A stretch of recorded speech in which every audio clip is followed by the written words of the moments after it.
इस वक्त news express से बात करने के लिए खुद महाराष्ट्र के मुख्यमंत्री पृथ्वीराज चौहान मौजूद हैं। आइए उन्हीं से सीधी बात करते हैं।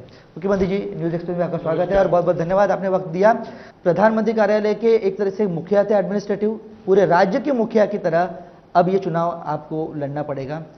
क्या बदलाव देखते हैं और क्या क्या चुनौतियां नजर आती हैं? देखिए, मैं समझता हूं कि चुनाव को एक व्यक्ति नहीं लड़ता, चुनाव पार्टी लड़ती है। और चुनाव कांग्रेस पार्टी का हर कार्यकर्ता, कांग्रेस पार्टी का हर पदाधिकारी इस चुनाव को लीड कर रहा है, चुनाव लड़ रहा है। और मैं एक कोऑर्डिनेटर के रूप में अपने आप को देखता हूं कि सभी हमारी जो फोर्सेस हैं, जिले में क्षेत्रीय नेता हैं, उनकी पूरी ताकत को अच्छी तरह से इस्तेमाल करना, यही हमारा काम होता है। अब की बार हमारे सामने जो चुनौती है वो जो यूपीए सरकार ने पिछले 10 साल में और महाराष्ट्र की डेमोक्रेटिक फ्रंट सरकार ने पिछले 15 साल में जो काम किया है उन लोगों के सामने रखना है और हमको जो आगे काम करना है वो भी रखना है, और जिसके चलते लोग हमको दिल्ली में अब 5 साल और दे सके और महाराष्ट्र में और 5 साल दे के हम आगे काम करने का मौका दें। इस बार जो चुनौती है थोड़ी सी अलग है। आपने बातों बातों में अब की बार का जिक्र किया। पिछले कुछ दिनों से अब की बार के बाद एक फलसफा जोड़ा जाता है, मोदी सरकार। मोदी सरकार आएगी, इस बात का बखान बार बार किया जा रहा है, बार बार हर तरह से इस बात की पब्लिसिटी हो रही है। कहा जा रहा है कि नरेंद्र मोदी की लहर है। क्या आप नहीं मानते लहर है? लहर तो कुछ नहीं है, लेकिन ये मैं समझता हूं कि एक तानाशाह और एकाधिकारशाही का इसमें एक प्रचार किया जा रहा है। और जिस तरह से नरेंद्र मोदी ने भारतीय जनता पार्टी को हाईजैक किया है, जिस तरह से नरेंद्र मोदी का गुजरात का कार्यकाल था, जिससे भी जिसके चलते उन्होंने पुलिस यंत्रणा का जो दुरुपयोग किया है निजी काम के लिए, जो गोदाम में घटनाएं घटी, जिस तरह से उनका विधानसभा चलती है, जिस तरह से उनका मंत्रिमंडल चलता है, वन मैन शो पूरा है, वही वो देश में लाना चाहते हैं, लेकिन देश नहीं स्वीकार करेगा। लेकिन क्या अब कांग्रेस के सामने प्रचार के लिए मुद्दे खत्म हो गए कि उन्होंने नरेंद्र मोदी के नामांकन पत्र को लेकर जो बातें कही, अपनी पत्नी का नाम देना, अब ये अगर देखा जाए तो ये व्यक्तिगत बात हो सकती थी? देखिए, अगर वो कानूनी तौर से सही है तो मेरे ख्याल से उसको नहीं बढ़ाना चाहिए, लेकिन कानूनी तरीके से कोई उन्होंने गलत बयानी की है, कोई अलग झूठा हलफनामा दिया है, तो क्या नरेंद्र मोदी देश के कानून से ऊपर है? तो यही बात मेरे ख्याल से कांग्रेस पार्टी ने कही थी कि ये आदमी अपने लाभ के लिए किसी हद तक जा सकता है।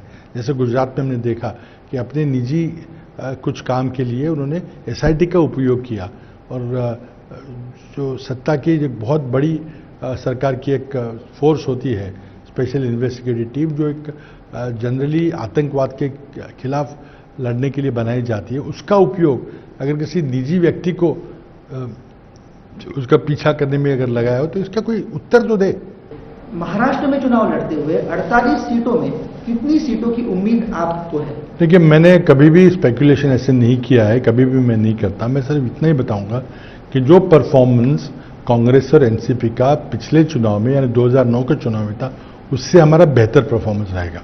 राहुल गांधी को खुले रूप में देश के प्रधानमंत्री के रूप में या फिर कांग्रेस पार्टी के नेतृत्व के रूप में आगे लाने से कांग्रेस के आलाकमान कर रहा है? कांग्रेस पार्टी के नेता तो वही, तो कांग्रेस पार्टी ने कोई उनको आगे लाने में कचराई की है या आनाकानी की है तो सही नहीं है। अब जहां तक प्रधानमंत्री पद का उम्मीदवार है, संसदीय लोकशाही में, संसदीय जनतंत्र में हमेशा चुने हुए एमपीज अपना नेता चुनते हैं और जो सबसे बड़ा दल हो उसे प्रधानमंत्री बुलाते हैं। तो ये परंपरा क्यों छोड़ें? मैंने जो कहा है कि अगर कांग्रेस पार्टी सरकार बनाएंगे तो प्रधानमंत्री राहुल गांधी होंगे। कांग्रेस पार्टी अगर सरकार बनाएगी तो प्रधानमंत्री राहुल गांधी होंगे, ये आप कह रहे हैं, लेकिन एनसीपी के अध्यक्ष शरद पवार कहते हैं कि राहुल गांधी और उनमें जनरेशन गैप है, उनमें अगर उनके नेतृत्व के अंडर वो काम नहीं कर सकते। तो ये तो प्रश्न आपको पवार साहब से पूछना चाहिए। पिछले 47 साल से शरद पवार जी करीब 5 दशकों से राजनीति में राज्य के मुख्यमंत्री रह चुके, केंद्र में कई पदों पर वो काम कर चुके हैं। उनके अनुमान को गलत या फिर उनके अनुमान को नजरअंदाज करना थोड़ा आसान नहीं हो सकता। उन्होंने साफ रूप में कहा है कि चुनाव के बाद बीजेपी सबसे बड़ी पार्टी बन के उभरेगी, कांग्रेस को उतने वोट्स नहीं मिलेगी, हालांकि बीजेपी को मेजोरिटी नहीं मिलेगी। किस तरह से देखते इस बात को? देखिए, वो उनका अपना मानना है, निजी राय उनकी है, उनकी अपनी राय हो सकती है, हमारी अपनी राय हो सकती है। क्या बीजेपी कांग्रेस की तुलना में, यूपी की तुलना में अटल बिहारी वाजपेयी जी की सरकार को का बखान करना ये भी नहीं, देखिए ये बात तो है, मैं तो अटल बिहारी वाजपेयी सरकार की तुलना अलग तरीके से कर रहा हूं, और वो इस तरह से कर रहा हूं कि इस 10 साल में जो हमारा आर्थिक विकास हुआ है वो किसी और कार्यकाल के, वाजपेयी जी एक अच्छे व्यक्ति थे लेकिन उनके कार्यकाल में जितना विकास हुआ उससे ज्यादा हमारा विकास हुआ है। पिछले कुछ दिनों से आपके भाषणों को, आपके प्रेस संबोधनों को देखकर ये साफ साफ लग रहा है कि आपको शिवसेना के प्रति सहानुभूति है, हमदर्दी है। अचानक ये सहानुभूति कहां से आई? ये गलत, बिल्कुल गलत बात है। मैंने सिर्फ जो बातें की थी, टिप्पणी की थी, मुझे शिवसेना के बारे में सहानुभूति का कोई मतलब ही नहीं है। मैंने सिर्फ ये कहा था भारतीय जनता पार्टी ने जो एमएनएस के साथ सीक्रेट समझौता किया है, जिसका आरोप हम पे किया जाता है कि कांग्रेस का कोई सीक्रेट समझौता एमएनएस के पास है। अब एमएनएस कितने लोगों के साथ सीक्रेट समझौता करेगी मैं नहीं समझता, लेकिन ये बात तो साफ है कि भारतीय जनता पार्टी ने एमएनएस के उम्मीदवार खड़े करने के लिए जो परमिशन दी है या उनकी जो एग्रीमेंट हुआ है उसमें एमएनएस सिर्फ शिवसेना के खिलाफ उम्मीदवार रखेगी। समझौता बीजेपी और एमएनएस के बीच हुआ ये आप कहते हैं मुख्यमंत्री महोदय, लेकिन लोगों का, राजनीति के विश्लेषकों का ये मानना है कि ये गुप्त समझौता कांग्रेस और एमएनएस के बीच में। मैं नहीं समझता किस तरह से गुप्त समझौता। हम चाहते, हमें फायदा होना तो हम चाहते कि सभी बीजेपी के उम्मीदवारों के खिलाफ एमएनएस कैंडिडेट रखें, लेकिन उन्होंने रखा नहीं है। तो उनका समझौता किस बात पे हुआ है, कौन सी सीट पे हुआ है, सीट बाय सीट चर्चा होकर हुआ है क्या, ये तो मैं नहीं बता सकता। टोल नाका पर जब मनसे आंदोलन कर रही थी, मनसे के प्रमुख, मनसे के अध्यक्ष राज ठाकरे ने आपसे मुलाकात की, आपको ज्ञापन दिया, इसके बाद आपने ऐसी कौन सी बूटी उन्हें खिला दी कि उन्होंने अपने आंदोलन को वापस लिया? आंदोलन को वो चालू क्यों रखते हैं और कब बंद करते हो उन पर पूछिए। मैंने उनको मिलने का समय दिया, जो कि मैं किसी भी विपक्ष के दल नेता को मिलने से कोई इनकार नहीं करता। मैं हमेशा मिलता हूँ, कभी मिलता हूँ, चाहे रात को 12 के बाद मिलता हूँ, जब भी समय मेरे मिलता हूँ। तो कोई अहम बात वो कहते हैं तो उसका गौर किया जाता है, आदर किया जाता है। अब लोगों से बातचीत होते समय समय देना ये कोई कुछ समझने की बात हो नहीं सकती। विरोधी के रूप में राज और उद्धव ठाकरे में किसको ज्यादा प्रबल मानते हैं? लेकिन मैं समझता हूं कि चिल्लाने से, गाली गलौज करने से, कोई भड़कीली बातें करने से कोई आदमी नेता नहीं बनता। आदमी नेता तब बनता है जब आपकी कोई विजन हो, आप जो पूरा करने की एक क्षमता हो और आप लोगों को बताएं कि मेरी ये विजन है, मैं ये करूंगा, तब लोग आपको सुनेंगे, आपकी बात मानेंगे।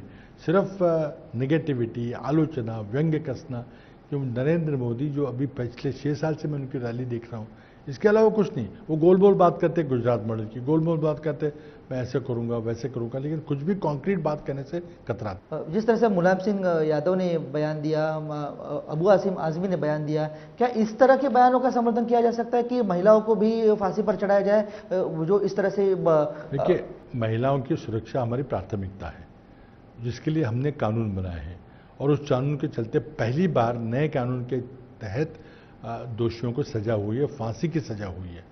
तो ये हम करते रहेंगे। अगर कोई कहीं से कुछ आंदोलन की बात करे, जरूर उनकी बात सुनेंगे, उसमें कोई तथ्य होगा तो उसको जरूर अपनाने की कोशिश करेंगे, लेकिन सरकार अपना काम कर रही है। महिला की सुरक्षा हमारे लिए टॉप प्रायोरिटी का इशू है। महाराष्ट्र में कुछ जगहों को लेकर, कुछ जगहों में कांग्रेस और राष्ट्रवादी कांग्रेस में भी ठनी है। कोकण में नारायण राणे का गढ़ माना जाता था, वो अब ढहता नजर आ रहा है। एनसीपी ने पूरी तरह से असहकार किया है। देखिए, 48 चुनाव क्षेत्र है महाराष्ट्र में, उसमें से आपने जो जिक्र किया, 2-3 के बारे में जिक्र किया जिसकी हमें जानकारी है, उसमें से हल निकालने की कोशिश कर रहे हैं। अगर नहीं पॉसिबल होगा तो कोई एक्शन लिया जाएगा उन लोगों पे, लेकिन 48 में से मात्र 2 या 3। नारायण राणे जी का जिक्र हुआ, उन्होंने कहा कि कांग्रेस ने मेरी क्षमता का जिस तरह से इस्तेमाल होना चाहिए था, करना चाहिए था, नहीं किया। नहीं, आई थिंक वो सही नहीं है उनका बयान, क्योंकि जहाँ से भी प्रोग्राम कांग्रेस पार्टी में प्रोसीजर ऐसा होता है कि हम ऊपर से कुछ नहीं बताते किसी को कि आप इधर जाओ आप उधर जाओ। हमेशा स्थानिक इशू को लेकर स्थानिक उम्मीदवार और जो एआईसीसी की और कांग्रेस की तरफ से ऑब्जर्वर गए हैं, वो चुनाव करते हैं कि कौन से क्षेत्र में को कौन से नेता भाषण देने के लिए या चुनाव प्रचार करने के लिए चाहिए, और उसमें जो भी मैट्रिक्स बनता है, उसके जो भी एक चार्ट बनता है, हवाई जहाज की उपलब्धि वगैरह के चलता है। और मैं समझता हूँ जहाँ भी राणे साहब को बुलाया गया था, उम्मीदवारों ने बुलाया था, वहाँ राणे साहब गए और बड़े प्रभावी तरीके से अपनी बात उन्होंने की। अशोक चौहान जी को आपने नांदेड़ से उम्मीदवारी दी है, को राहुल गांधी कहते हैं कि भ्रष्ट और दागी मंत्रियों को या दागी नेताओं को उम्मीदवारी नहीं दी जाएगी। वही ऐसे देखिए, सत्ता से दूर रहने के बाद ऐसे देखिए, उनके मुंह में डालिए, शब्द डालिए, राहुल जी के मुंह में शब्द बनता है। राहुल जी ने यह कहा था कि भ्रष्ट जो नेता है, दागी जो नेता है, उन्हें इस चुनाव में उम्मीदवारी नहीं दी जाएगी। कांग्रेस पार्टी कभी भी भ्रष्ट और दागी नेता, भ्रष्ट नेता को चुनाव की टिकट नहीं देगी, क्योंकि एक हमारी न्यायिक प्रक्रिया है। अगर कोई बात सामने आती है जिसके न्यायिक जांच होती है, तो न्यायिक जांच के पश्चात अगर कोई व्यक्ति दोषी हो तो उसको अवश्य सजा मिलेगी, लेकिन कानून के तहत कोई परसेप्शन के बेस पे हम टिकट को डिनाई करना या टिकट को देना करना उचित नहीं रहेगा। अगर अदालत के निर्णय पर हर चीज निर्भर है तो फिर इस तर्ज पर नरेंद्र मोदी को भी बेकसूर माना जाना चाहिए, क्योंकि अदालत ने उन्हें क्लीन चिट दी है।